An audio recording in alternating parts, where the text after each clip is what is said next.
Hi, welcome to Miss Miller's Read Alouds.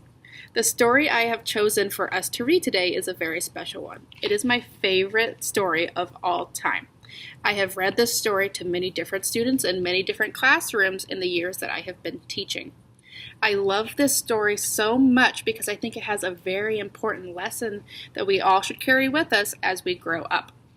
The book I have chosen for you today is You Are Special by Max Lucado. This story is about a group of Weemacks. Weemacks are people made of wood.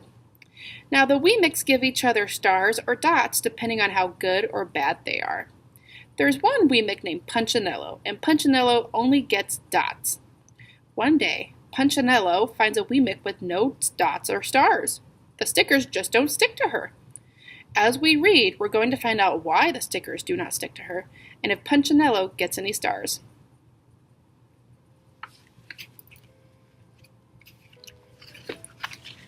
The Weemacks were small wooden people. All of the wooden people were carved by a woodworker named Eli. His workshop sat on a hill overlooking their village. Each Weemack was different.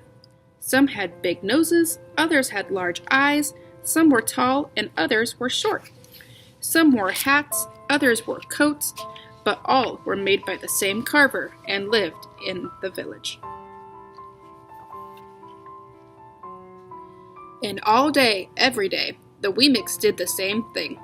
They gave each other stickers. Each Weemack had a box of golden star stickers and a box of gray dot stickers. Up and down the streets all over the city, people spent their days sticking stars or dots on one another. The pretty ones, those with smooth wood and fine paint, always got stars. But if the wood was rough or the paint chipped, the Weemacks gave dots. The talented ones got stars, too. Some could lift big sticks high above their heads or jump over tall boxes. Still, others knew big words or could sing pretty songs. Everyone gave them stars. Some Weemacks had stars all over them. Every time they got a star, it made them feel so good. It made them want to do something else and get another star.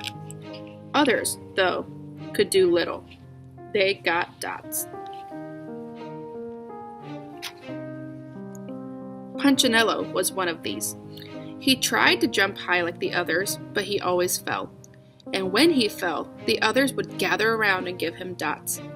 Sometimes when he fell, his wood got scratched, so people would give him more dots. Then when he would try to explain why he fell, he would say something silly, and the Weemacks would give him more dots.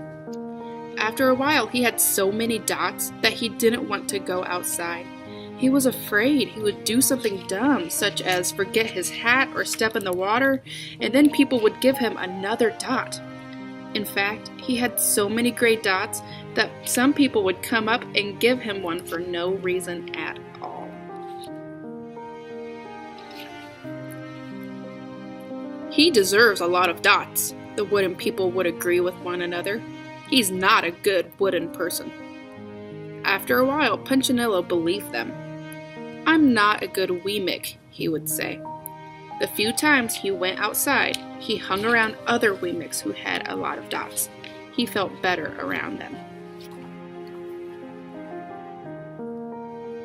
One day, he met a Weemack who was unlike any he'd ever met. She had no dots or stars. She was just wooden. Her name was Lucia. It wasn't that people didn't try to give her stickers, it's just that the stickers didn't stick. Some of the Weemacks admired Lucia for having no dots, so they would run up and give her a star, but it would fall off. Others would look down on her for having no stars, so they would give her a dot, but it wouldn't stay either. "That's the way I want to be," thought Punchinello. "I don't want anyone's marks." So he asked the stickerless Weemack how she did it. "It's easy," Lucia replied. "Every day I go see Eli." "Eli?"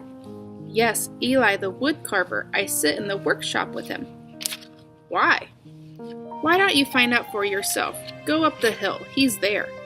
And with that, the Weemack who had no stickers turned and skipped away. But will he want to see me? Punchinello cried out. Lucia didn't hear. So Punchinello went home. He sat near a window and watched the wooden people as they scurried around giving each other stars and dots.